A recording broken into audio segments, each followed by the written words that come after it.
തിരുവചനം ധ്യാനിക്കുമ്പോൾ എൻ ഹൃദയം ആശ്വസിക്കും. കൂരിരുളിൻ താഴ്വരയിൽ ദീപമതായി. ചിന്തയ്ക്ക് വേണ്ടി ഒരു തിരുവചന ഭാഗം വായിച്ചുകൊണ്ട് ചെറിയൊരു ധ്യാന പഠനത്തിനായിട്ട് സമയം എടുക്കാനാണ് താല്പര്യപ്പെടുന്നത്. ലൂക്കോസിന്റെ സുവിശേഷം 2-ാമത്തെ അധ്യായം 25 മുതൽ 27 വരെയുള്ള വാക്യങ്ങൾ. ലൂക്കോസിന്റെ സുവിശേഷം 2-ാമത്തെ അധ്യായം 25 മുതൽ 27 വരെയുള്ള വാക്യം പരിചിതമായ ഒരു വാക്യമാണ്. യെരുശലേമിൽ ശിമിയോൻ എന്നു പേരുള്ള ഒരു മനുഷ്യൻ ഉണ്ടായിരുന്നു. ഈ മനുഷ്യൻ നീതിമാനും ഇസ്രായേലിന്റെ ആശ്വാസത്തിനായി കാത്തിരിക്കുന്നവനും ആയിരുന്നു. പരിശുദ്ധാത്മാവും അവന്റെ മേൽ ഉണ്ടായിരുന്നു. കർത്താവിന്റെ ക്രിസ്തുവിനെ കാണും മുമ്പേ മരണം കാണുകയില്ല എന്ന് പരിശുദ്ധാത്മാവിനാൽ അവനെ അരുളപ്പാടുണ്ടായിരുന്നു. അവൻ ആത്മനിയോഗത്താൽ ദേവാലയത്തിൽ ചെന്നു. ഈ തിരുവചന ചിന്തയിൽ നിന്ന് എന്നെ ശ്രദ്ധയിലേക്ക് കൊണ്ടുവന്നത് ഇങ്ങനെയാണ്. പരിശുദ്ധാത്മാവും അവന്റെ മേൽ ഉണ്ടായിരുന്നു. അവന്റെ പ്രത്യേകതകൾ പറയാണ്. 2, പരിശുദ്ധാത്മാവിനാൽ അവനെ അരുളപ്പാടുണ്ടായി. 3, അവൻ ആത്മനിയോഗത്താൽ ദേവാലയത്തിലേക്ക് ചെന്നു. 3 പദങ്ങളൊന്ന് ശ്രദ്ധിക്കാനായിട്ട് ഇടവന്നു. സാധാരണ മനുഷ്യരും ദൈവമക്കളും തമ്മിൽ വ്യത്യാസമുണ്ട്. സാധാരണ മനുഷ്യരും ദൈവഭക്തരും തമ്മിൽ വ്യത്യാസമുണ്ട്. അതിൽ ഏറ്റവും പ്രധാനപ്പെട്ട വ്യത്യാസം എന്താണെന്ന് ചോദിച്ചു കഴിഞ്ഞാൽ നമ്മിൽ പകരപ്പെട്ടിരിക്കുന്ന പരിശുദ്ധാത്മാവാണ്. ഈ പരിശുദ്ധാത്മാവ് ഉള്ളവനെ സംബന്ധിച്ചുള്ള ഒരു 7 പ്രത്യേകതകൾ ആദ്യം പറയാനും അതിനുശേഷം പരിശുദ്ധാത്മാവ് ചെയ്യുന്ന ഒരു 10-14 കാര്യങ്ങൾ പറയാനുമാണ് ഞാൻ ഇന്ന് താല്പര്യപ്പെടുന്നത്. അപ്പോൾ പരിശുദ്ധാത്മാവ് നമുക്ക് ദൈവം ദാനമായി നൽകിത്തന്നു എന്ന് പറഞ്ഞു കഴിഞ്ഞാൽ അന്യഭാഷ പറയാത്തവർ ദുഃഖിക്കേണ്ട കാര്യമില്ല. കാരണം എന്താ? യേശുക്രിസ്തുവിന് കർത്താവെന്ന് ആരെങ്കിലും പറഞ്ഞാൽ തന്നെ അത് പറയുന്നത് പരിശുദ്ധാത്മാവിന്റെ നിയമം കൊണ്ടാണ്.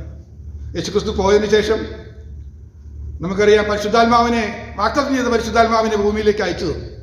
ഇന്ന് പരിശുദ്ധാത്മാവ് ഇവിടെ വ്യാപരിക്കുന്നുണ്ട്, വ്യക്തികളോട് ഇടപെടുന്നുണ്ട്, സംസാരിക്കുന്നുണ്ട്. അങ്ങനെ പരിശുദ്ധാത്മാവിന്റെ ഒരു ഇടപെടൽ വന്നതിന് ശേഷമാണ് ഓരോ വ്യക്തിയും രക്ഷിക്കപ്പെട്ടത്. അന്നു മുതൽ പരിശുദ്ധാത്മാവ് അവന് സംസാരിച്ചുകൊണ്ടിരിക്കുന്നു, സമ്പാദിച്ചുകൊണ്ടിരിക്കുന്നു. പിന്നെ നമുക്കറിയാം അന്യഭാഷയുണ്ട്, ആത്മസ്നാനമുണ്ട്, പരിശുദ്ധാത്മ നിറവുണ്ട് തുടങ്ങിയ പദങ്ങളൊക്കെ നമുക്കറിയാം. അത് എന്താണെന്നൊന്ന് വേണമെങ്കിൽ ഞാൻ ചെറുതായിട്ട് ഒറ്റ വാചകത്തിലൊക്കെ ഒന്ന് പരിചയപ്പെടുത്തി തരാം. ഇന്ന് അത്രയേ പറ്റുള്ളൂ. അപ്പോൾ പരിശുദ്ധാത്മാവെന്ന് പറഞ്ഞാൽ ദൈവത്തിന്റെ ത്രിയേക ദൈവത്തിലെ 3-ാമത്തെ ആട്രിബ്യൂട്ടാണ്, ആ ഘടകമാണ് പരിശുദ്ധാത്മാവ്, ആ വ്യക്തിത്വം. ഇന്ന് ഭൂമിയിൽ നമ്മെ സഹായിക്കുന്ന പരിശുദ്ധാത്മാവാണ് എന്നും നമുക്കറിയാം. അപ്പോൾ പരിശുദ്ധാത്മാവ് ഒരുവന് വരുന്നത് അവൻ രക്ഷിക്കപ്പെട്ടപ്പോഴാണ്. അപ്പോൾ പരിശുദ്ധാത്മാവ് അവനിൽ വന്നു കഴിഞ്ഞു. ഇവിടെ ഇരിക്കുന്ന എല്ലാവരിലും പരിശുദ്ധാത്മാവുണ്ട്. എന്നാൽ ആത്മസ്നാനം നടന്നിട്ടില്ല. ആത്മസ്നാനം നടക്കുന്നത് എല്ലാവരിലും നടന്നിട്ടില്ല. ദൈവത്തിന്റെ എന്തെങ്കിലും പ്രത്യേക ഉദ്ദേശങ്ങൾ ദൈവിക പദ്ധതിക്ക് വേണ്ടി ഒരു വ്യക്തിയെ വേർതിരിക്കുമ്പോൾ ആത്മാവ് അവനെ സ്നാനപ്പെടുത്തുന്നുണ്ട്. ആത്മാവിൽ നടത്തുന്നൊരു സ്നാനമാണ്. ആ സ്നാനം നടന്നു കഴിയുമ്പോഴാണ് അവനിൽ ഒരു താല്പര്യം വരുന്നത്. സുവിശേഷം പറയണം, അല്ലെങ്കിൽ അവനെ കൊണ്ടുള്ള നിയോഗങ്ങൾ കിട്ടുകയാണ്, സൽപ്രവൃത്തി ചെയ്യണം തുടങ്ങിയ നിയോഗങ്ങളും കാര്യങ്ങളും അവനിൽ വർക്ക് ചെയ്യാൻ തുടങ്ങും. ആ സ്നാനം കഴിഞ്ഞു.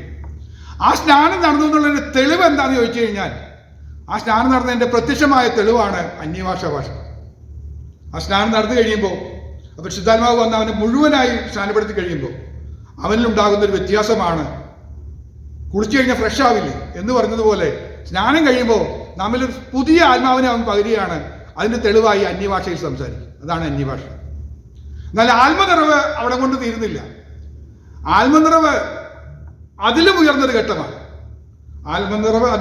ഘട്ടമാണ്. അപ്പൊ അന്യഭാഷയിൽ സംസാരിക്കുന്നവനെല്ലാം ദൈവ നിയോഗപ്രകാരം ദൈവികമായ പദ്ധതിക്ക് വേണ്ടി നിയോഗിക്കപ്പെട്ടവരാണ്. അവരത് ചെയ്യണം. അതെന്താണെന്ന് മനസ്സിലാക്കി അവരെ കൊണ്ട്, മനസ്സിലായില്ലെങ്കിൽ പോലും പരിശുദ്ധാത്മാവ് അവരെ കൊണ്ട് പലതും ചെയ്യിച്ചുകൊണ്ടിരിക്കും. അതാണ് എൻ്റെ പ്രത്യേകത. ഇനി ആത്മ നിറവെന്ന് പറഞ്ഞു കഴിഞ്ഞാൽ അത് സമ്പൂർണമായി മാറിയ ഒരു വ്യക്തിത്വമാണ്. ആത്മാവിന്റെ നിറവെന്ന് പറഞ്ഞാൽ കംപ്ലീറ്റ് കൺട്രോള് പരിശുദ്ധാത്മാവായിരിക്കും. അത് മനസ്സിലാക്കണമെങ്കിൽ ഞാൻ ഇതിനു മുമ്പ് ക്ലാസ് എടുത്തിട്ടുണ്ട്. ആ കാര്യം ആത്മനിറവിന്റെ ലക്ഷണങ്ങളെ കുറിച്ചൊക്കെ ഞാൻ ക്ലാസ് എടുത്തിട്ടുണ്ട്, യൂട്യൂബിൽ കിടക്കുന്നുണ്ട്. അതുകൊണ്ട് വീണ്ടും അത് വിശദീകരിക്കുന്നില്ല. ഇത് ഉദാഹരണം പെട്ടെന്ന് പറഞ്ഞ് ഞാൻ അങ്ങ് വിട്ടേക്കാം. സ്തേഫാനോസിനെ കുറിച്ചാണ് പഠിക്കാനാണ്, ആത്മനിറവുള്ളവനെ കുറിച്ച് സ്തേഫാനോസിനെ കുറിച്ചാണ് ഞാൻ അന്ന് ക്ലാസ് എടുക്കുമ്പോൾ എടുത്ത് പറഞ്ഞ് ഞാൻ മനസ്സിലാക്കി തരുവാനായിട്ട് ശ്രമിച്ചത്. അതായത് ആത്മനിറവുള്ളവനെ സംബന്ധിച്ച് അവൻ്റെ കൺട്രോൾ മുഴുവൻ, നിയന്ത്രണം മുഴുവൻ പരിശുദ്ധാത്മാവിനാലാണ്. അവൻ വാ തുറന്ന് സംസാരിക്കുമ്പോൾ പരിശുദ്ധാത്മാവിനാൽ അവന് വചനമെല്ലാം കിട്ടുന്നു. സ്തേഫാനോസിന്റെ പ്രസംഗമൊക്കെ കേട്ട് കഴിഞ്ഞാൽ നമുക്കറിയാം അല്ലേ, അത് മൊത്തമായി വരുന്ന ബൈബിളിനെ മുഴുവൻ ക്രോഡീകരിച്ച് പറയുന്ന രീതിയിലുള്ള ഒരു പ്രഭാഷണമായിട്ട് വരുന്നുണ്ട്. അവിടെ കൊണ്ടൊന്നല്ല കാണാൻ കഴിയുന്നു. ആത്മനിറവുള്ളവനെ സംബന്ധിച്ച് ചുറ്റുപാടുള്ളവരൊക്കെ പല്ലുകടിക്കുക സ്തേഫാനോസ് പ്രസംഗിക്കും. പക്ഷെ ആത്മനിറവുള്ളവനെ അത് ബാധിക്കുന്നില്ല. അവൻ വേറൊരു ലോകത്താണ്. അവർ കല്ലെടുത്തെറിയുക. പക്ഷെ ആത്മനിറവുള്ളവൻ കാണുന്നത് ഉയരത്തിലെ ദർശനമാണ്, സ്വർഗത്തിലെ ദൈവത്തെയാണ് കാണുന്നത്. ആത്മനിറവില്ലാത്തതിന് മുമ്പ്, പൂർണ്ണമായി നിറവില്ലെങ്കിൽ നമ്മൾ നോക്കുമ്പോൾ എല്ലായിടത്തും നമ്മൾ എന്താ കാണുമെന്ന് പറയും, സകല ഭൂമിയും ദുഷ്ടന്റെ ആധിപത്യത്തിൽ നിറഞ്ഞെടുക്കുന്നത് നമ്മൾ കാണും. പിശാചിന്റെ പ്രവർത്തനങ്ങൾ നടന്നുകൊണ്ടിരിക്കുക, അത് കാണുക. എന്നാൽ ആത്മനിറവുള്ളവൻ കണ്ണു തുറന്ന് കാണുമ്പോൾ എല്ലായിടത്തും പിശാചി എന്ത് ചെയ്യണമെന്നല്ല കാണുന്നത്, ദൈവത്തിന്റെ പ്രവൃത്തികൾ കാണാൻ തുടങ്ങും, ദൈവം ചെയ്യുന്ന കാര്യങ്ങളൊക്കെ കാണാൻ തുടങ്ങും. ഇതാണ് അതിൻ്റെ ഏറ്റവും വലിയ വ്യത്യാസം. ആത്മപൂർണ്ണനെ ഭ്രാന്തൻ എന്ന് വിളിക്കാറുണ്ട്. അവൻ്റെ സ്വഭാവം തന്നെ വ്യത്യസ്തമാണ്. സാധാരണ മനുഷ്യനിൽ നിന്ന് വ്യത്യസ്തനായിട്ടാണ് ഭൂമിയിൽ അവൻ ചരിക്കുന്നത്. അവൻ്റെ സംസാരം മാറുന്നു, അവൻ്റെ ചിന്ത മാറുന്നു, പ്രവൃത്തി മാറുന്നു, കംപ്ലീറ്റ് ചേഞ്ചാണ്. അവനെ കണ്ടു കഴിഞ്ഞാൽ തന്നെ നമുക്കറിയാം ആത്മനിറവുള്ളവനാന്ന് പറയുമ്പോൾ അറിയാതെ നമുക്കൊരു ബഹുമാനം വന്നു പോകും. ആത്മനിറവുള്ളവരെ ഞാൻ കണ്ടിട്ടുണ്ട്, ആത്മനിറവിൽ നയിക്കപ്പെടുന്നവരെ ഞാൻ കണ്ടിട്ടുണ്ട്. അവരിലൊക്കെ ഉണ്ടായ അനുഭവങ്ങൾ കണ്ടിട്ട് ഞാൻ ആകർഷിക്കപ്പെട്ടിട്ടുണ്ട്. അതിനു വേണ്ടിയുള്ള ഒരുക്കത്തിൽ നമ്മൾ മുന്നോട്ട് പോയിക്കൊണ്ടിരിക്കുക. ഇടയ്ക്ക് വല്ലപ്പോഴും നമ്മൾ നിറയും, ഇടയ്ക്ക് നമ്മൾ ഡ്രൈ ആകുമ്പോൾ അത് വരാൻ പറ്റില്ല.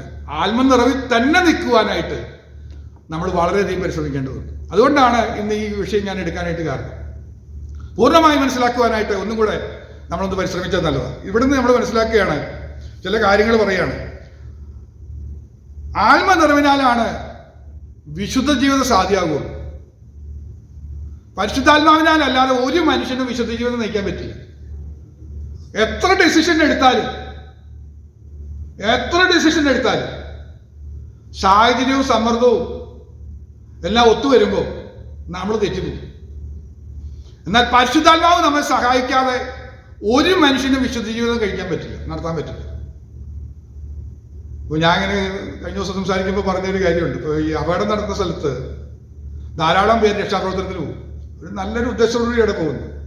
അവിടെ പോയി പല ഡെഡ് ബോഡിയൊക്കെ റിക്കവർ ചെയ്യുന്ന സമയത്ത് പലപ്പോഴും ഉണ്ടാകുന്ന സംഭവം എന്താണെന്ന് വെച്ച് കഴിഞ്ഞാൽ അവർ സ്വർണ്ണമാലയും കാര്യങ്ങളൊക്കെ കാണും. അവ എടുക്കാൻ വേണ്ടി പോയതൊന്നുമല്ല. പക്ഷേ ഇത് കാണുമ്പോൾ എന്തിനാ അത് കളയണേ, ഞാൻ എടുത്തില്ലെങ്കിൽ ഇനിയിപ്പോൾ പോസ്റ്റ്മോർട്ടം നടത്തുന്നിടത്ത് അതിൽ എടുക്കുമെന്നും പറഞ്ഞാൽ ഇവ എടുത്ത് പോക്കറ്റിലിടും. ഇത് സാധാരണ അവിടെ നടക്കുമ്പോൾ ഒക്കെ സംഭവിക്കാറുള്ളതാണ്. അതിലൊരു ഉദാഹരണം കണ്ടിട്ടുണ്ട്. പണ്ട് അങ്കമാലി വെച്ച് ഒരു ട്രെയിൻ ആക്സിഡന്റ് നടന്നു. ഒരു തമിഴ്നാട്ടിൽ നിന്ന് വരുന്ന ബസ്സിനെ ഇടിച്ച് ധാരാളം 56 പേര് മരിച്ചു. ആ സമയത്ത് ഞങ്ങളുടെ അങ്കമാലിയിലുള്ള സമയമായിരുന്നു. ട്രെയിനിൻ്റെ പേര് ഞാൻ മറന്നുപോയി, കുറച്ച് വർഷങ്ങളായി. അപ്പോൾ അവിടെ കാണാൻ പോയപ്പോൾ ആളുകൾ പലരും ഉത്സാഹിച്ച് രക്ഷാപ്രവർത്തനം നടത്തുന്നുണ്ട്. ഈ തമിഴരായ കാരണം അവരുടെ കയ്യിലൊക്കെ ഇഷ്ടംപോലെ സ്വർണ്ണവളയും ഇതൊക്കെ കല്യാണത്തിന് വന്ന ടീമായിരുന്നു. ഒരു രക്ഷാപ്രവർത്തനക്കാരെ ആളുകളെ രക്ഷിക്കുന്നേക്കാൾ ഉപരിയായിട്ട് കൈൻ്റെ മുകളിൽ നിന്ന് വളയൊക്കെ വലിച്ചു ഊരിയെടുക്കുകയും മാലയൊക്കെ എടുക്കുകയും ചെയ്യുന്ന രീതികളൊക്കെ കാണാനുള്ളൂ. ഇതേപോലെ തന്നെ പലയിടത്തും നടന്നിട്ടുണ്ട്. നിങ്ങളുടെ നാട്ടിൽ ഇതേപോലെ ഒരു ആക്സിഡന്റ് നടന്നു. ആക്സിഡന്റ് ഒരു കാറ് ഇടിച്ച് ആക്സിഡന്റ് നടന്നപ്പോൾ തൊട്ടടുത്ത വീട്ടിലെ ഒരാൾ ഇറങ്ങിച്ചെന്ന് രക്ഷിക്കാൻ ചെന്നു. അയാൾ രക്ഷാപ്രവർത്തനം നടത്തിക്കൊണ്ടിരിക്കുന്ന സമയത്ത് അയാൾ ആ വീട്ടിൽ നിന്ന് അതേപടി ഇറങ്ങി ഓടി വന്നു. ഷർട്ട് ഇട്ടിട്ടില്ല, കഴുത്തിലൊരു സ്വർണ്ണമാല ഉണ്ടായിരുന്നു. അയാൾ ഇറങ്ങി വന്ന് അടുത്ത വണ്ടി വന്ന് അയാളെ ഇടിച്ചു. അങ്ങനെ അയാളും മരിക്കുകയാണ്.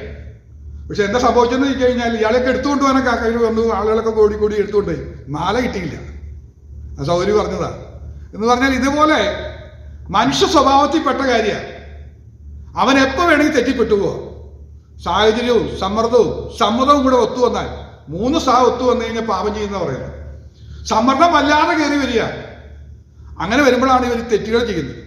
ഇത് ലോകത്ത് നടക്കുന്ന സംഭവമാണ്. പക്ഷേ ഒരു വിശുദ്ധനായി നിൽക്കണമെങ്കിൽ പരിശുദ്ധാത്മാവിന്റെ സഹായം കിട്ടുമ്പോൾ എങ്ങനെ സംഭവിക്കുന്നത് വെച്ച് കഴിഞ്ഞാൽ നമ്മുടെ സമ്മർദ്ദത്തെ പരിശുദ്ധാത്മാവ് നീക്കിക്കളയും. അരുത്, നീയൊരു ദൈവമകനാന്ന് പറഞ്ഞുള്ള ബോധ്യം തരും. എന്താ കാര്യം? പാപത്തെക്കുറിച്ചും നീതിയെക്കുറിച്ചും ന്യായവിധിയെക്കുറിച്ചുള്ള ബോധ്യം വരുന്ന സമയത്ത് കൈയുറയ്ക്കും, പാപം ചെയ്യില്ല. ഇതാണ് ദൈവമക്കളെ നമ്മൾ ദൈവമക്കളാക്കുന്നതിൻ്റെ വ്യത്യാസം എന്താണെന്ന് ചോദിച്ചാൽ, അപ്പൊ ആത്മാവുമായിട്ടുള്ള ബന്ധം നഷ്ടപ്പെട്ടു കഴിഞ്ഞാൽ ഏതു നിമിഷവും നമ്മൾ ലോകമനുഷ്യരെക്കാൾ അധപതിച്ചു പോകാൻ സാധ്യതയുണ്ട്. അതുകൊണ്ട് പരിശുദ്ധാത്മാവിന്റെ നിയോഗവും ആ സാന്നിധ്യവും അനുഭവിച്ചു വേണം ക്രിസ്ത്യ ജീവിതം നയിപ്പാൻ. പരിശുദ്ധാത്മാവിനാൽ അല്ലാതെ ഒരു മനുഷ്യനും വിശുദ്ധനാകാൻ കഴിയില്ല. എത്ര വിശുദ്ധനാണെന്ന് നമ്മൾ പ്രതീക്ഷിച്ചാലും ദൃഢപ്രതിജ്ഞ എടുത്ത് ജീവിക്കുന്നവരാണ് ഭയങ്കര നല്ല സ്വഭാവം എന്ന് പറഞ്ഞാലും എവിടെയൊക്കെയോ മിസ്റ്റേക്കുകളുണ്ട്. ഇല്ലെങ്കിൽ അടുത്ത ഇടയോ വലിയ മിസ്റ്റേക്കുകളിൽ അത് പെട്ടുപോകാൻ സാധ്യതയുണ്ട്. കാരണം അവന് പാപത്തെക്കുറിച്ച് ബോധം വരില്ല, ന്യായത്തെക്കുറിച്ച് നീതിയെക്കുറിച്ചുള്ള ബോധമൊന്നും കിട്ടില്ല. അത് വരാതെ വരുന്ന സമയത്ത് സമ്മർദ്ദത്തിൽ പെട്ടുപോകും. സാഹചര്യം അനുകൂലമായി നിൽക്കുന്നു അല്ലേ, സാഹചര്യവും സമ്മർദ്ദവും അതിനങ്ങനെ സമ്മർദ്ദം വരികയാണ്, മനസ്സിനകത്ത് സംഘർഷം വരികയാണ്. സമ്മർദ്ദം വരും, കുഴപ്പമൊന്നുമില്ല, ആരും കാണില്ല, ആരും ചോദിക്കാനും വരില്ല, ഇതിന് വേണ്ടി ഞാൻ പിടിക്കപ്പെടില്ല എന്നൊക്കെ പറഞ്ഞ് മനസ്സിലങ്ങ് വരുന്നതോടുകൂടി തെറ്റിലേക്ക് അകപ്പെട്ടു പോകും. അപ്പോൾ ഒന്നാമത്തെ നമ്മൾ ചിന്തിക്കാനുള്ള കാര്യം, കർത്താവേ പരിശുദ്ധാത്മാവ് എന്നിൽ സഹായിച്ചില്ലെങ്കിൽ എനിക്ക് വിശുദ്ധ ജീവിതം നയിച്ച് ഇവിടുന്ന് പോകാൻ പറ്റില്ല. നാം പലപ്പോഴും പലതിലും തെറ്റിപ്പോകുന്നവരാണ്. വാക്കി തെറ്റിയില്ലെങ്കിൽ നോട്ടത്തിൽ തെറ്റാം, നോട്ടത്തിൽ തെറ്റിയില്ലെങ്കിൽ പ്രവൃത്തിയിൽ തെറ്റാം, എല്ലാറ്റിലും തെറ്റുന്ന അവസ്ഥകളൊക്കെ നമുക്ക് വരാം. അതിൽ നിന്നൊരു മോചനം കിട്ടണമെങ്കിൽ, ഇനി ഒന്നുകൂടെ പറയുകയാണെങ്കിൽ, ഗൗരവത്തോടെ പറയുകയാണെങ്കിൽ, നമ്മുടെ അന്ത്യസമയം വരുന്ന സമയത്ത്, ആളുകൾ മരിക്കുന്ന സമയത്ത്, വിശുദ്ധരായ വിശ്വാസികൾ മരിക്കുന്ന സമയത്ത്, അവരുടെ ലാസ്റ്റ് മൊമെന്റിൽ ധാരാളം സമയത്ത് പലരുടെ അനുഭവങ്ങളിൽ പോയിരിക്കാനും പ്രാർത്ഥിച്ചയക്കാനൊക്കെ സാധിച്ചിട്ടുണ്ട്. അപ്പോൾ ആ ഘട്ടങ്ങളിൽ അവരുടെ അനുഭവങ്ങളൊക്കെ ചോദിച്ചറിയാനും കാര്യങ്ങളൊക്കെ നടത്തുന്നുണ്ട്. ചെറുപ്പം മുതലേ എൻ്റെ ഒരു വലിയൊരു ചിന്തയായിരുന്നു. എന്താണെന്ന് വെച്ചാൽ, എൻ്റെ ബാല്യത്തിലൊക്കെ കേൾക്കുന്ന പ്രസംഗത്തിന് ദേവദാസന്മാർ പ്രസംഗിക്കുക കൂടുതൽ കർത്താവിൻ്റെ വരവും നമ്മൾ സ്വർഗത്തിൽ പോകുന്ന കാര്യത്തെക്കുറിച്ചാണ് പ്രസംഗിച്ചുകൊണ്ടിരുന്നത്. അപ്പോൾ അന്ന് ദേവദാസന്മാർ പ്രസംഗിക്കുമ്പോൾ പ്രത്യേകം എടുത്തു പറഞ്ഞൊരു കാര്യമുണ്ട്. എല്ലാവരും ഒന്നും സ്വർഗത്തിൽ പോവില്ല, പ്രത്യാശയോടെ മരിക്കുന്ന ഭക്തൻ മാത്രമേ സ്വർഗത്തിൽ പോവുള്ളൂ. മരിക്കുന്ന സമയത്ത് പ്രത്യാശയോടെ ഞാൻ ഇന്ന കാര്യത്തിനെ പോകുന്നതെന്ന് പറഞ്ഞ് പോകുന്നവനെ സ്വർഗത്തിൽ പോകുള്ളൂ, അല്ലാത്ത സ്വർഗത്തിൽ പോയില്ലെന്ന് പറഞ്ഞ് പഠിപ്പിച്ചു. അതെന്നെ വല്ലാതെ പേടിപ്പിച്ചു. മരണം അറിയണ്ടേ? അപ്പോൾ ദേവദാസന്മാർ പറഞ്ഞ ഭക്തനാണെങ്കിൽ അവൻ മരിക്കുന്നതിന് തൊട്ട് മുമ്പ് അവനത് നല്ല ബോധ്യം കിട്ടി, അവൻ യാത്ര പറഞ്ഞ് മരിക്കുന്നതൊക്കെ പറഞ്ഞു. അപ്പോൾ അത് ശരിയാണോ എന്നറിയാൻ വേണ്ടി ആളുകൾ മരിച്ചു കഴിഞ്ഞാൽ, വിശ്വാസികൾ മരിച്ചു കഴിഞ്ഞാൽ, അന്ന് ആ സമയത്ത് പ്രായമുള്ള വിശ്വാസികൾ മരിച്ചു കഴിഞ്ഞാൽ അവരുടെ വീട്ടിൽ ഞാൻ പോകും. എന്നിട്ട് ഉടനെ ചെല്ലും. ചിലത് ചെല്ലുന്ന സമയത്തായിരിക്കും മരിക്കുന്നത്, അപ്പോൾ നമുക്ക് അറിയാൻ പറ്റും. എന്നാൽ ചിലതൊന്നും എത്താൻ പറ്റില്ല സമയത്ത്. അറിഞ്ഞ ഉടനെ ഓടിച്ചെല്ലും. അവരോട് ചോദിക്കും, എങ്ങനെ മരിച്ചത്, എന്താ മരിച്ചത്, എങ്ങനെ സംഭവിച്ചതെന്നൊക്കെ ചോദിക്കാറുണ്ട്. അപ്പോൾ പല ഭക്തന്മാരും പറഞ്ഞിരുന്നു പ്രത്യാശയോടെ മരിച്ചു. എൻ്റെ വീടിൻ്റെ അടുത്ത് ഒരു 5 വീടപ്പുറത്തെ ഒരു വിശ്വാസി ഉണ്ടായിരുന്നു, ഒരു അപ്പച്ചനുണ്ടായിരുന്നു. അപ്പോൾ അപ്പച്ചൻ സുഖമില്ലാതെ കിടക്കുകയായിരുന്നു. അപ്പോൾ അപ്പച്ചൻ മരിച്ച ഉടനെ ഞാൻ ഓടിച്ചു. അപ്പോൾ അവിടെ മക്കളും എല്ലാവരും കൂടി ഇരിക്കുന്നുണ്ട്. അപ്പോൾ അവരോട് ചോദിച്ചു എന്താ സംഭവിച്ചെന്ന് ചോദിച്ചപ്പോൾ അവർ പറഞ്ഞു, അപ്പച്ചൻ പറഞ്ഞു, ഒരു വെള്ള വണ്ടി വന്ന് നിൽക്കുന്നു, എന്നെ കൊണ്ടുപോകാൻ വേണ്ടി വന്നതാ, ഞാൻ പോവാട്ടോ മക്കളെ, ഞാൻ പോവുക. വെള്ള വസ്ത്രം ധരിച്ച ആളുകൾ വരുന്നുണ്ട് എന്നെ കൊണ്ടുപോകാൻ വേണ്ടിയിട്ട്. എനിക്ക് നടക്കാൻ വയ്യല്ലോ, അവരെന്നെ എടുത്തു കൊണ്ടുപോകാന്ന് പറയുന്നത്. ഞാൻ പോട്ടെ അവരോട് കൂടെ, നിങ്ങളാരും വിഷമിക്കേണ്ട, ഞാൻ പോവുകട്ടോ, അത് എന്നെ കൊണ്ടുപോകാൻ വന്നതാണ്, ഞാൻ പോവാന്നൊക്കെ പറഞ്ഞ് 2-3 പ്രാവശ്യം ഞാൻ പോവാന്ന് പറഞ്ഞിട്ടാണ് പോയത്. അത് കേട്ടപ്പോൾ എനിക്ക് മനസ്സിലായി, അന്ന് പാസ്റ്റർമാർ പ്രസംഗിച്ചതിൽ ഒരു സത്യമുണ്ട് എന്ന് എനിക്ക് മനസ്സിലാകാനിടോ. അപ്പോൾ അതുപോലെ തന്നെ ഭക്തന്മാർ പലരും വേറെ അതുപോലെ പലരും പറഞ്ഞ അനുഭവങ്ങൾ കേട്ടിട്ടുണ്ട്. എന്നാൽ ഈ കാലഘട്ടത്തിലൊന്നും അത് കേൾക്കാറില്ല കേട്ടോ. ആരും അതിനെക്കുറിച്ച് പറയാറുമില്ല. എങ്ങനെ മരിച്ചു, എന്താ മരിച്ചെന്നുള്ള ചിന്തയാണ്. എൻ്റെ ഡാഡി മരിക്കുന്നതിന് തലേദിവസം എന്നോട് പറഞ്ഞു, ഞാനത് ഇവിടെ പറഞ്ഞിട്ടുള്ള കാര്യം, മതിയായി ഞാൻ പോവാന്നൊക്കെ എന്നോട് പറഞ്ഞ് യാത്ര പറയാൻ അനുഗ്രഹിക്കുകയൊക്കെ ചെയ്തതിന് പിന്നെ ഒരു ദിവസം കഴിഞ്ഞില്ല, അതിന് മുമ്പ് ഡാഡി പോവുകയും ചെയ്തു. അതും വയ്യാതെ കിടക്കുകയല്ലായിരുന്നു, നടക്കുന്ന സമയത്ത് തന്നെയാണ് മരണമൊക്കെ സംഭവിച്ചത്. അപ്പോൾ ഇതൊരു സത്യമാണ്. ഇനി ഞാൻ പറയാൻ പോകുന്ന കാര്യങ്ങൾ ശ്രദ്ധിക്കണം. നമ്മിലൊരു പരിശുദ്ധാത്മാവ് ഉണ്ടെങ്കിൽ, ആ നിയന്ത്രണം കളയാതെ നമ്മൾ അന്ത്യം വരെ എത്തുന്നുണ്ടെങ്കിൽ, ആത്മാവ് നമുക്കൊരു ബോധ്യം തരും നമ്മുടെ സമയം എടുത്തിട്ടുണ്ടെങ്കിൽ. ഇത് വിശ്വസിച്ചാലില്ല, ഇത് സത്യമാണ്. ഭക്തന്മാരുടെ ജീവിതത്തിലൊക്കെ അത് സംഭവിച്ചിട്ടുണ്ടെന്ന് ഞാൻ മനസ്സിലാക്കുന്നു. നിങ്ങൾ വിശ്വസിച്ചാലില്ലെങ്കിൽ ഞാനത് വിശ്വസിക്കുന്നുണ്ട്. അതുകൊണ്ട് നേരത്തെ മുൻകൂട്ടി നമുക്കൊരു ബോധ്യം തരും. ഒരു അപകടമരണമാണെങ്കിൽ പോലും അപകടത്തിന് തൊട്ട് മുമ്പ് നമുക്കൊരു അവസരം തരും. ഒന്നും കൂടെ ഞാൻ പറഞ്ഞു കഴിഞ്ഞാൽ, പരിശുദ്ധാത്മാവ് നമുക്ക് ശുദ്ധീകരണത്തിനൊരു അവസരം തരും. പ്രായമുള്ള IPCയിലെ ഒരു അപ്പച്ചൻ 1 മാസത്തോളം സുഖമില്ലാതെ കിടന്ന സമയത്ത് അപ്പച്ചനെ കാണാൻ വന്നൊരു പറഞ്ഞു, ഇത്രയും പ്രസംഗിക്കുകയും ശക്തരായ ദേവദാസനല്ലേ, TG ഉമ്മച്ചനാണ് ഞാൻ വിചാരിക്കുന്നത്, പേര് മറന്നുപോയെന്ന് സംശയമുണ്ട്. ടിജു മച്ചൻ്റെ കാര്യം എന്ന് തോന്നുന്നു. അപ്പോൾ എന്താ അവർ ചെന്നവർ ചോദിച്ചു അപ്പച്ച ഇങ്ങനെ കിടക്കേണ്ടി വന്നത് ശരിയാണോ, എന്താ ഇങ്ങനെ കിടക്കേണ്ടി വന്നത്, നമ്മൾ ദൈവത്തന്മാരൊക്കെ ഇത്രയും നാളൊക്കെ ഇങ്ങനെ കിടക്കേണ്ടി വരുമെന്ന്. അപ്പം അപ്പച്ചൻ എടുത്തു വായനൊരു മറുപടി പറഞ്ഞു, മോനെ എനിക്കും സ്വർഗത്തിലേക്ക് പോകണ്ടേ, എനിക്ക് വേണ്ടുന്ന ശുദ്ധീകരണം ഇവിടെ വെച്ച് നടക്കണം. ഞാൻ എൻ്റെ മനസ്സുകൊണ്ട് ഒരുങ്ങി തയ്യാറായിക്കൊണ്ടിരിക്കുക, ഞാൻ അതിനെ എല്ലാം ഏറ്റുപറഞ്ഞ് ചിന്തിച്ച് ലെവലായിക്കൊണ്ടിരിക്കുക. പൂർണ്ണതയിൽ എത്തുമ്പോൾ എന്നെ പരിശുദ്ധാത്മാവ് ശുദ്ധീകരിച്ച് കഴിയുമ്പോൾ ഞാൻ പോകും. അതിനുള്ള സമയം എടുക്കുക, എനിക്കതൊരല്പ സമയം നീണ്ടു പോയി, കുറച്ച് ദിവസങ്ങൾ പോയി എന്ന് മാത്രമേ ഉള്ളൂ. അപ്പോൾ പരിശുദ്ധാത്മാവ് നമുക്ക് ദൈവമക്കളെ സംബന്ധിച്ച് നമ്മുടെ അന്ത്യം വരെ നിത്യതയെ കൊണ്ടെത്തിക്കുന്നത് വരെ പരിശുദ്ധാത്മാവുമായുള്ള സഹവാസം വിട്ടുകളയാനേ പറ്റില്ല. അത് വളരെ പ്രധാനപ്പെട്ടതാണ്. ഇത് നമ്മൾ വായിക്കാം. അപ്പോൾ ഒന്നാമത് നമ്മൾ ചിന്തിച്ചു ആത്മാവിനാൽ പരിശുദ്ധാത്മാവിനാലാണ് വിശുദ്ധ ജീവിതം നയിക്കാൻ പറ്റുന്നത്. നമ്മൾ വായിച്ചെടുത്ത് നമ്മൾ കണ്ടത് എങ്ങനെയാണ്? യെരുശലേമിൽ ശിമ്യോൻ എന്ന പേരുള്ള ഒരു മനുഷ്യനുണ്ടായിരുന്നു. ഈ മനുഷ്യൻ നീതിമാനും ഇസ്രായേലിന്റെ ആശ്വാസത്തിനായി കാത്തിരിക്കുന്നവനുമായിരുന്നു. എന്താ കാരണം? ഒരു നീതിമാനായി യെരുശലേമിന്റെ ആശ്വാസത്തിനായി കാത്തിരിക്കാനുള്ള ഒരു ലെവലിൽ ആ ആത്മീയ ജീവിതത്തിന്റെ ആ ഉന്നത ശ്രേണിയിലായിട്ട് നിൽക്കാൻ കാരണം എന്താണ്? പരിശുദ്ധാത്മാവും അവന്റെ മേലുണ്ടായിരുന്നു. ഞാൻ പറഞ്ഞതിന്റെ പ്രൂഫാണ് പറയുന്നത്. അപ്പൊ വിശുദ്ധ ജീവിതം നയിക്കാൻ വേണ്ടി സഹായിക്കുന്നത് പരിശുദ്ധാത്മാവാണ്.